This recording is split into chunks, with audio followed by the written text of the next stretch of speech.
Hello students, इस video में हम डिस्कस करेंगे coulombs law in vector form. तो देखिए, अगर आप ये वीडियो देख रहे हैं तो आप अपनी नोटबुक को साथ में रखें और साथ साथ स्टेप्स को नोट करते चले ताकि आपके एक प्रॉपर नोट्स तैयार हो सकें और वो आपको एग्ज़ाम में अगर आप उसी तरीके से लिखते तो आपको अच्छे अंक मिलेंगे। तो देखिए, पिछले वीडियोज़ में हमने डिस्कस किया था कूलाम्स लॉ को मैग्नीट्यूड फॉर्म में, जहाँ पे हमने दो चार्ज लिए थे। एक को हमने कहा था Q1, दूसरे को हमने कहा था Q2 और दोनों को हमने R डिस्टेंस पे रखा था इस तरीके से यहाँ पे। तो उनके बीच में एक फोर्स लग रहा था, वो डायरेक्टली प्रोपोर्शनल था Q1 Q2 इसके प्रोडक्ट के मैग्नीट्यूड के और इन्वर्सली प्रोपोर्शनल था square of the distance between two charges. तो यहाँ पे जब हमने ये डायरेक्टली प्रोपोर्शनल का साइन हटाया था तो इसको हमने के से रिप्लेस किया था। तो जो फोर्स की वैल्यू थी वो हमारे पास थी के Q1 Q2 divided by r square. तो जहाँ पे जो के था उसकी वैल्यू थी वो थी 1/4 पाई एप्सिलॉन नॉट। ये हमारे पास के की वैल्यू थी। तो इसको के को हम इलेक्ट्रोस्टैटिक फोर्स कांस्टेंट भी बोलते हैं। अब देखिए, जब भी हम मैग्नीट्यूड फॉर्म की बात करते हैं तो मैग्नीट्यूड फॉर्म में हम इस तरीके से लिखते हैं, लेकिन यहाँ पे हम डिस्कस कर रहे हैं coulombs law in vector form. तो चलिए इसको डिस्कस करते हैं। तो इसमें सबसे पहले हम डायग्राम को समझ लेते हैं। देखिए, हमने यहाँ पे टू चार्जेस लिए, एक को हमने नाम दिया Q1 और दूसरे को हमने नाम दिया Q2। अब देखिए, यहाँ पे ये जो है ये ओरिजिन है, तो ओरिजिन से हमें चार्ज Q1 का पोजीशन वेक्टर को ड्रॉ करना है। तो यहाँ पे ये हमने वेक्टर ड्रॉ किया यहाँ पे इस तरीके से और इसको हमने नाम दिया R1। ऐसे ही जो Q2 चार्ज था उसका हमने पोजीशन वेक्टर ड्रॉ किया ओरिजिन से, तो उसको हमने नाम दिया R2। अब देखिए, यहाँ पे इसमें हम एक चीज़ देखते हैं, जब हम Q1 से Q2 की तरफ जाएंगे तो जो पोजीशन वेक्टर होगा तो वो होगा R12। यानी कि हम Q1 से इस तरफ जाएंगे Q2 की तरफ, तो यहाँ पे जो पोजीशन वेक्टर लेंगे उसको हम लिखेंगे R12 वेक्टर। लेकिन जब हम Q2 से Q1 की तरफ जाएंगे तो हमारे पास जो पोजीशन वेक्टर होगा वो होगा R21। यानी कि 2 से 1 पे जा रहे हैं तो उसके लिए हमने यहाँ पे ये पोजीशन वेक्टर डिफाइन किया। ऐसे ही जब 1 से 2 पे जा रहे थे तो हमने यहाँ पे ये इस तरीके से ये पोजीशन वेक्टर डिफाइन किया। तो अब देखिए फोर्स देखते हैं। अब इसमें देखिए फोर्स में F12 है, F12 लिखा है इस तरीके से। तो ये क्या होगा कि 1 पर फोर्स लग रहा है, कौन लगा रहा है? 2 लगा रहा है। यानी कि यहाँ पे ये Q1 चार्ज है, 1 पे फोर्स लग रहा है, कौन लगा रहा है? 2 लगा रहा है। तो इसकी जो डायरेक्शन होगी वो इस तरीके से होगी। ऐसे ही जो F21 होगा, 2 पर फोर्स लग रहा है, 1 लगा रहा है, तो उसकी जो डायरेक्शन होगी वो इस तरीके से होगी। तो अब एक चीज़ को नोट करेंगे हम कि जब हमने यहाँ पे ये फोर्स लिया, F12 फोर्स लिया, तो हम इधर गए, इस डायरेक्शन में गए, तो वहाँ पे जो पोजीशन वेक्टर होगा वो R21 लिखा जाएगा और F21 लिखेंगे तो इधर की डायरेक्शन में गए तो पोजीशन वेक्टर लिखा जाएगा R12। अब देखिए, इसके अलावा अगर हम ट्रायंगल लॉ से इसको लिखें तो ये लिखा जाएगा हमारे पास से R2 is equal to R1 plus R12। ये हमारे पास लिखा जाएगा ट्रायंगल लॉ से। तो इसके अकॉर्डिंग हम यहाँ पे देखिए, अभी हम पोजीशन वेक्टर को डिफाइन करते हैं। तो R1 को हमने लिखा OA, तो ये पोजीशन वेक्टर था चार्ज Q1 का। R2 पोजीशन वेक्टर था Q2 का। अब देखिए, जो R12 की वैल्यू होगी वो यहाँ से हम निकाल सकते हैं। R12 की वैल्यू आएगी यहाँ से, वो आएगी हमारे पास R2 माइनस R1। तो इस तरीके से हम ये वैल्यू निकाल सकते हैं। यहाँ पे ये R12 की वैल्यू हमने निकाली है R2 माइनस R1। तो यहाँ पे हमने डायग्राम को समझ लिया है। अब देखिए, यहाँ पे हम लिखते हैं फोर्स F12, यानी कि 1 पर फोर्स लगेगा, कौन लगाएगा? सेकंड चार्ज लगाएगा। तो इसमें हम इस डायरेक्शन में लिखेंगे, यानी कि F12 की डायरेक्शन ये है और इस डायरेक्शन में जो पोजीशन वेक्टर था वो था R21। क्योंकि हम 2 से 1 की तरफ जा रहे हैं तो हम पोजीशन वेक्टर को लेंगे अब ये हमारे पास फोर्स का फॉर्मूला होता है 1/4 pi epsilon naught Q1 Q2 divided bye. अब देखिए यहाँ पे जो पोजीशन वेक्टर है वो r21 है, तो r21 का स्क्वायर होगा। डायरेक्शन को बता रहे हैं तो हम साथ में यूनिट वेक्टर लगाएंगे। तो अब देखिए यूनिट वेक्टर का फॉर्मूला हमें पता है कि जो यूनिट वेक्टर होता है वो होता है वेक्टर डिवाइडेड बाय मैग्नीट्यूड। तो यहाँ पे ये जो है इसको हम यहाँ पे पुट करेंगे तो जो हमारे पास आएगा वो आएगा 1/4 pi epsilon naught Q1 Q2 divided bye r21 cube हो जाएगा यहाँ पे, और ये यहाँ पे r21 वेक्टर हो जाएगा। ऐसे ही जो हम यहाँ पे ये फोर्स लिखेंगे F21 फोर्स लिखेंगे इस डायरेक्शन में, तो इस डायरेक्शन में जो पोजीशन वेक्टर है वो यहाँ पे r12 है, तो यहाँ पे लिखा जाएगा 1/4 pi epsilon naught Q1 Q2 divided bye r12 cube और वेक्टर r12। अब देखिए यहाँ पे कि जो वेक्टर हैं यहाँ पे ये r21 वेक्टर है इस डायरेक्शन में और r12 वेक्टर इस डायरेक्शन में है। दोनों का सेम मैग्नीट्यूड है बट डायरेक्शन अपोजिट है। तो इसका मतलब क्या है कि दोनों का सेम मैग्नीट्यूड है लेकिन उनकी डायरेक्शन अपोजिट है, तो जो r21 की डायरेक्शन है वो नेगेटिव है r12 की डायरेक्शन। अब देखिए इसका मतलब क्या है कि जो r21 है यहाँ से हम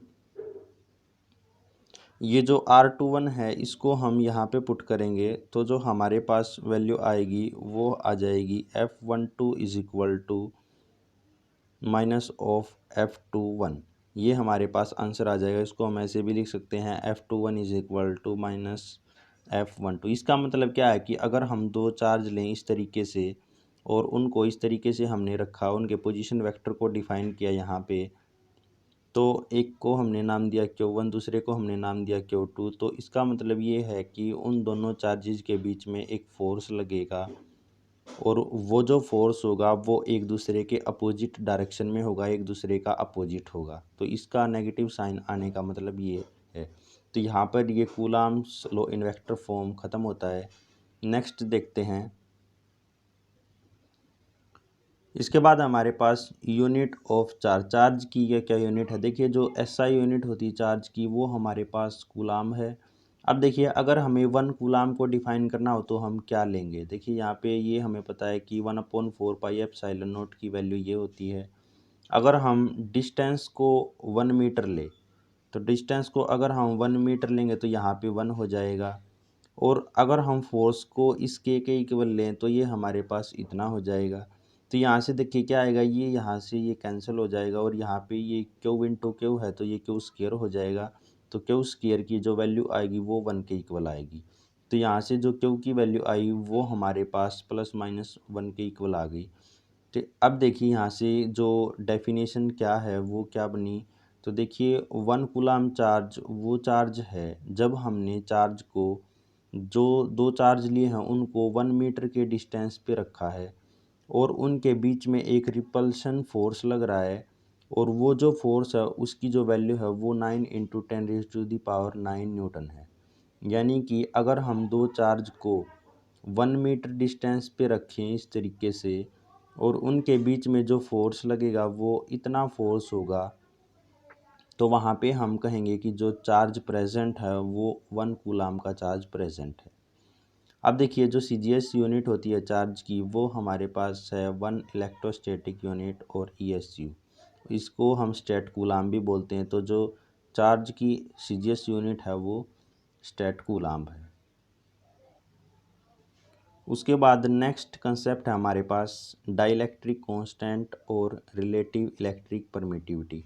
अब देखिए यहाँ पे रिलेटिव वर्ड आया है तो इसका मतलब हम टू मीडियम्स की परमिटिविटी को कंपेयर करेंगे और उसको हमें कांस्टेंट कहेंगे, जिसको हमने नाम दिया डाइलेक्ट्रिक कांस्टेंट। अब इसमें देखिए अगर हम दो चार्ज लेते हैं, इस तरीके से उनके बीच का जो डिस्टेंस है वो r ही रखा है हमने यहाँ पे। एक को हमने नाम दिया है Q1 दूसरे को हमने नाम दिया Q2। तो अगर हमने इन दोनों के बीच में एक डिस्टेंस r को रखा है, अब देखिए अगर ये चार्ज मीडियम में रखे हैं जिसकी परमिटिविटी एप्सिलॉन है, तो मीडियम में है तो यहाँ पे एक फोर्स लिखेंगे हम Fm। ये जो Fm है ये फोर्स इन मीडियम को रिप्रेजेंट करेगा। वो क्या होगा 1/4 pi epsilon naught Q1 Q2 divided by r square. तो ये जो फोर्स लिखा है हमने यहाँ पे ये मीडियम में फोर्स लिखा है। ऐसे ही अगर दोनों चार्ज को हम वैक्यूम में रखते हैं तो वैक्यूम की जो परमिटिविटी होती है वो एप्सिलॉन नॉट होती है। तो यहाँ पे ये जो एफ नॉट फोर्स है ये हमारे पास वैक्यूम में फोर्स है वो क्या होगा 1/4 pi epsilon naught Q1 Q2 divided by r square. तो यहाँ पे एक ध्यान देने वाली बात है कि जो ये एफ एम है ये force between charges in medium, ये मीडियम में चार्ज के बीच में फोर्स है। लेकिन जो यहाँ पे एफ नोट है ये हमारे पास वैक्यूम में चार्ज के बीच में फोर्स है। तो यहाँ पे हम इसको इक्वेशन नंबर 1 दे देंगे, यहाँ पे इसको इक्वेशन नंबर 2 देंगे। उसके बाद हम इक्वेशन 2 डिवाइडेड बाय इक्वेशन 1 करेंगे। तो देखिए क्या होगा, यहाँ पे ये एफ नोट ऊपर आ जाएगा, F M divided by F M करेंगे तो ये हमारे पास आएगा epsilon divided by epsilon naught. तो यहाँ पे देखिए अब हमने यहाँ पे टू मीडियम्स की परमिटिविटी को कंपेयर किया है। तो ये हमारे पास, इसको हमने एक नाम दिया है एप्सिलॉन आर। तो यहाँ पे ये जो एप्सिलॉन आर है ये रिलेटिव परमिएबिलिटी है और इसको हमने एक दूसरा नाम भी दिया है के, और इसको हमने डाइलेक्ट्रिक कांस्टेंट कहा है। तो यहाँ से जो डेफिनेशन निकल के आती है परमिटिविटी की या डाइलेक्ट्रिक कांस्टेंट की वही आती है कि dielectric constant of a medium is the ratio of absolute electric permittivity of the medium to the absolute electric permittivity of free space. तो यहाँ पे देखिए ये हमने लिखा है कि जो एप्सिलॉन आर है उसकी जो वैल्यू लिखी है वो है epsilon divided by epsilon note. यानी कि ये परमिटिविटी थी मीडियम में, लेकिन ये जो परमिटिविटी थी ये फ्री स्पेस में। इन दोनों का रेशियो लिया है तो उसको हमने डाइलेक्ट्रिक कांस्टेंट या रिलेटिव परमिएबिलिटी कहा है। एक दूसरी डेफिनेशन क्या है कि it is the ratio of force between two charges in vacuum divided by force between two charges in medium when both are placed at the same distance. तो ये फोर्स का भी रेशियो होगा, यहाँ से एक डेफिनेशन इसकी ये निकल के आती है। तो अब देखिए यहाँ पे ये भी हमारे पास परमिटिविटी है यहाँ पर,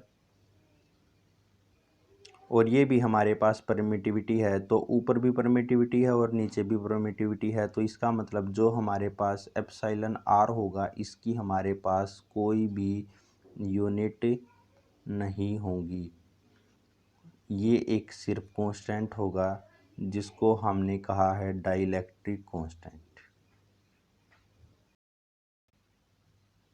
नेक्स्ट हमारे पास सुपरपोजिशन प्रिंसिपल या फोर्स बिटवीन मल्टीपल चार्जेस। तो इसको हम सुपरपोजिशन प्रिंसिपल भी बोलते हैं। तो इसमें देखिए सुपरपोजिशन प्रिंसिपल को हम 11th क्लास से पढ़ते आ रहे हैं, वेव के कंसेप्ट में भी हमने इसको पढ़ा था जहाँ पे एम्पलीट्यूड ऐड होता है। तो यहाँ पे हम फोर्स के लिए सुपरपोजिशन प्रिंसिपल पढ़ रहे हैं। तो यहाँ पे किसी भी चार्ज पे जो भी फोर्स लग रहा होगा वो सभी फोर्सेस का सम हो जाएगा, जो उसके आसपास जितने भी चार्ज है वो उस पर फोर्स लगा रहे हैं। तो इसमें देखिए पहले इसके डायग्राम को समझते हैं हम। तो सबसे पहले तो हमने यहाँ पे एक चार्ज लिया क्यू नोट, यहाँ पे इस तरीके से उसका हमने पोजीशन वेक्टर डिफाइन किया आर नोट। अब देखिए इसके आसपास कुछ चार्ज हैं, जैसे यहाँ पे ये Q1 हो गया, यहाँ पे ये Q2 हो गया, यहाँ पे ये Q3 हो गया, इस तरीके से चार्ज हैं। तो Q1 का जो पोजीशन वेक्टर हम लेंगे वो R1 लेंगे, Q2 का जो पोजीशन वेक्टर होगा वो R2 होगा। तो अब देखिए यहाँ पे ये जो चार्ज Q नोट है, यहाँ पे ये Q1 इस चार्ज पे एक फोर्स लगाएगा, उसकी जो डायरेक्शन होगी वो इस तरीके से होगी। तो यहाँ पे ये लिखा है F01, यानी कि Q नोट पे फोर्स लग रहा है 1 के द्वारा। ऐसे ही जो चार्ज Q2 होगा वो इस Q नोट पे फोर्स लगाएगा, तो उसकी जो डायरेक्शन होगी वो इस तरीके से होगी। इसको हमने लिखा है F02, यानी कि Q नोट पे फोर्स लग रहा है 2 के द्वारा। ऐसे ही जो हमारे पास Q3 है वो इस Q नोट पे फोर्स लगाएगा और उसकी जो डायरेक्शन होगी वो ये होगी, और इसको हमने लिखा है F03, यानी कि क्यू नोट पे फोर्स लग रहा है थर्ड चार्ज के द्वारा। तो अब देखिए यहाँ पे ये जो चार्ज क्यू नोट है इस पर 3 फोर्स लग रहे हैं, एक F01 हो गया, F02 हो गया, F03 हो गया। तो ऐसे ही अगर हमारे पास n नंबर ऑफ चार्जेस हैं तो कहीं ना कहीं F0n वो यानी कि जो nth चार्ज है वो भी इस पर फोर्स लगाएगा, उसको हम लिखेंगे F0n। तो अब देखिए ये जो सुपरपोजिशन प्रिंसिपल है वो क्या कहता है, वो ये कहता है कि कोई भी चार्ज है उस पे फोर्स लगेगा, यानी कि जो टोटल फोर्स होगा वो इन सभी फोर्सेस के इक्वल होगा, यानी कि F01 प्लस F02 प्लस इस तरीके से ये चलता जाएगा। तो अब देखिए इसकी स्टेटमेंट को पढ़ लेते हैं एक बार। तो इसमें देखिए force on any charge due to a number of other charges at rest is the vector sum of all the forces on that charge due to other charge, यानी कि किसी भी एक चार्ज पे फोर्स जो होगा वो सभी फोर्सेस का वेक्टर सम होगा जो एक ही टाइम पे लग रहे हैं। अब देखिए जो एक टाइप का फोर्स होगा, यानी कि एक चार्ज जो फोर्स लगा रहा होगा वो अनअफेक्टेड है दूसरे फोर्स से। तो उसके लिए देखिए हमने यहाँ पे लेटस कंसीडर, हमने यहाँ पे कंसीडर किया कि हमने चार्जेस लिए Q1 Q2 Q3 Qn, इस तरीके से चार्ज लिए। फिर उनके पोजीशन वेक्टर को डिफाइन किया कि जो Q1 का पोजीशन वेक्टर है वो R1 है, Q2 का पोजीशन वेक्टर R2 है, Q3 का पोजीशन वेक्टर R3 है, ऐसे ही जो Qn है उसका पोजीशन वेक्टर Rn है। तो यहाँ पे देखिए हम यहाँ पे क्यू नोट पे फोर्स देख रहे थे, तो क्यू नोट पे जो फोर्स होगा उसको हमने लिखा है एफ नोट। अब देखिए इस पे 1 फोर्स लगा रहा है तो ये 1 के लिए लिखा, 2 फोर्स लगा रहा है तो ये 2 के लिए लिखा, 3 फोर्स लगा रहा है तो ये 3 के लिए लिखा, n फोर्स लगा रहा है तो ये n के लिए लिखा। तो जो टोटल फोर्स होगा वो सभी फोर्सेस का वेक्टर सम होगा इस तरीके से। अब देखिए यहाँ पे फिर ये बताया भी गया कि जो F01 है ये फोर्स ऑन क्यू नोट है ड्यू टू Q1, यानी कि Q1 की वजह से क्यू नोट पे फोर्स लग रहा है उसको हमने F01 लिखा है। ऐसे ही F02 Q2 का फोर्स है, F03 Q3 का होगा, इस तरीके से ये फोर्स लगेगा। अब हम फोर्स लिखते हैं। तो देखिए जब हम फोर्स को लिखेंगे तो यहाँ से F01 लिखेंगे पहले, उसकी डायरेक्शन ये है। तो अब देखिए यहाँ पे जो हम 1 से 0 की तरफ जा रहे हैं तो यहाँ पे जो पोजीशन वेक्टर लिया जाएगा वो लिया जाएगा R10। ये हमारे पास इस तरीके से पोजीशन वेक्टर होगा। तो जो F01 की वैल्यू लिखी जाएगी वो हमारे पास होगी इस तरीके से 1/4πε0 Q1 क्यू नोट। देखिए यहाँ पे चार्ज को ध्यान से लिखना है, Q1 और क्यू नोट फोर्स लगा रहे हैं तो हमने यहाँ पे Q1 क्यू नोट लिखा है डिवाइडेड बाय। अब यहाँ पे जो वेक्टर होगा वो होगा R10 स्क्वायर। अब देखिए अगर हम इसकी डायरेक्शन को बताएंगे तो डायरेक्शन बताने के लिए हमें यूनिट वेक्टर लिखना होगा, तो R10 यूनिट वेक्टर लिखेंगे। तो ये हमारे पास F01 की वैल्यू होगी, इसको हम इक्वेशन 1 देंगे। ऐसे ही हमारे पास F02 होगा, तो वो देखिए क्या होगा, वो होगा 1/4πε0 q naught Q2 divided by R20 square, और डायरेक्शन बतानी है तो R20 यूनिट वेक्टर हो जाएगा। ऐसे ही हमारे पास जो nth चार्ज की वजह से फोर्स होगा उसको हम लिखेंगे 1/4πε0 q naught Qn divided by Rn0 square, Rn0 unit vector. तो इस तरीके से यहाँ पे हम इसको इक्वेशन नंबर 2 दे देंगे, यहाँ पे इसको इक्वेशन नंबर 3 देंगे। तो अब देखिए इसको हमें एक इक्वेशन जो हमने शुरू में लिखी थी वहाँ पे F is equal to F naught था, ये हमारे पास था F note plus F02 plus F03। इस तरीके से हमने जो इक्वेशन थी इसको, इन सभी को हम इस इक्वेशन में पुट करेंगे तो जो हमारे पास आएगा वो आएगा F naught is equal to 1/4πε0, हर टर्म में से कॉमन है, यहाँ पे भी है और यहाँ पे भी है और F01 में भी था, तो इसको हम बाहर लेंगे कॉमन। तो जो अंदर बचेगा वो बचेगा Q0 Q1 divided by R10 square R10 unit vector plus Q0 Q2 divided by R20 square R20 unit vector plus Q3 Q0 divided by R30 square unit vector. इस तरीके से हमने सभी टर्म में से 1/4 पाई एप्सिलॉन नॉट को common लिया तो यहाँ पे इस तरीके से आ गया। अब देखिए यहाँ पे एक चीज़ Q0 भी कांस्टेंट है तो उसको भी हम बाहर ले सकते हैं या उसको समेशन के अंदर ही लिख सकते हैं। तो अब देखिए यहाँ पे क्या चेंज हो रहा है, यहाँ पे 1 था तो यहाँ पे 1 था और यहाँ पे भी 1 था, तो इसको हम समेशन में लिख सकते हैं इस तरीके से QI divided by RI0 square और RI0 यूनिट वेक्टर। तो जो I की वैल्यू वेरी करेगी वो 1 से n तक वेरी करेगी। तो यहाँ पे हमने इसको इस तरीके से लिख दिया समेशन में। तो 1/4 पाई एप्सिलॉन नॉट पहले ही कांस्टेंट था तो इसको भी हम बाहर ले सकते हैं। तो यहाँ पे ये Q0 हर टर्म में था तो इसको भी हमने यहाँ पे बाहर ले लिया।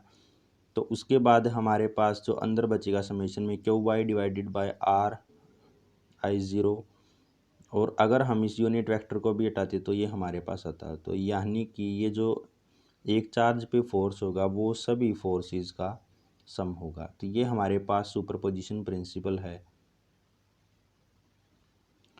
अब देखिए उसके बाद हमारे पास है चार्ज डेंसिटीज़। तो ये भी एक इम्पोर्टेंट कंसेप्ट है जो आगे यूज़ होता है। तो देखिए सबसे पहले है लीनियर चार्ज डेंसिटी।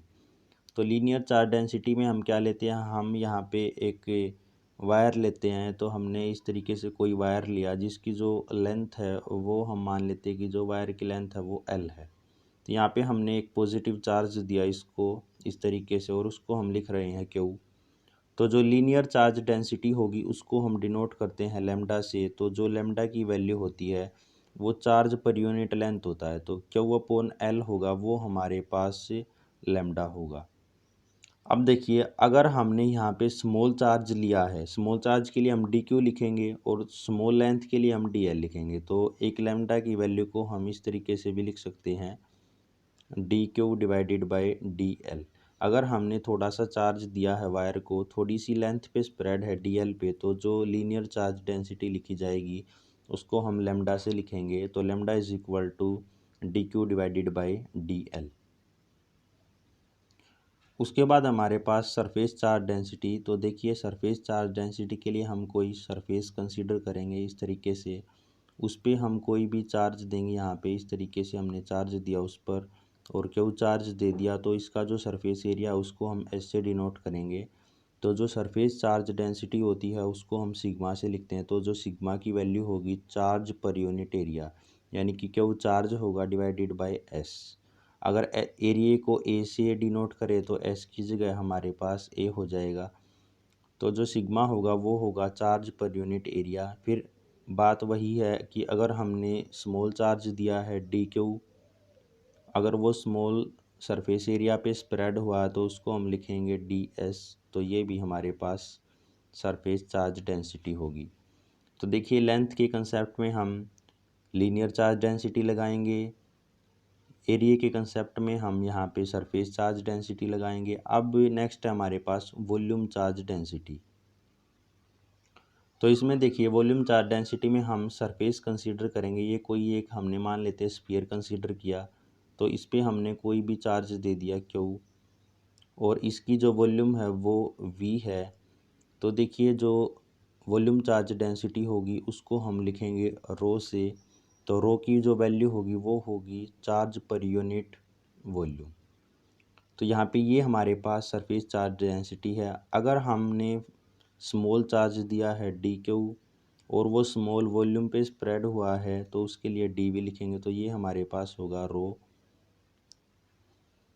तो इस तरीके से ये हमारे पास 3 टाइप की डेंसिटी हैं। फर्स्ट है हमारे पास लीनियर चार्ज डेंसिटी, सेकंड है हमारे पास सरफेस चार्ज डेंसिटी और थर्ड है हमारे पास वॉल्यूम चार्ज डेंसिटी। तो ये हमारे पास यहाँ पर जो यूनिट फर्स्ट है उसका फर्स्ट चैप्टर ख़त्म होता है। So thanks for watching and subscribe this channel.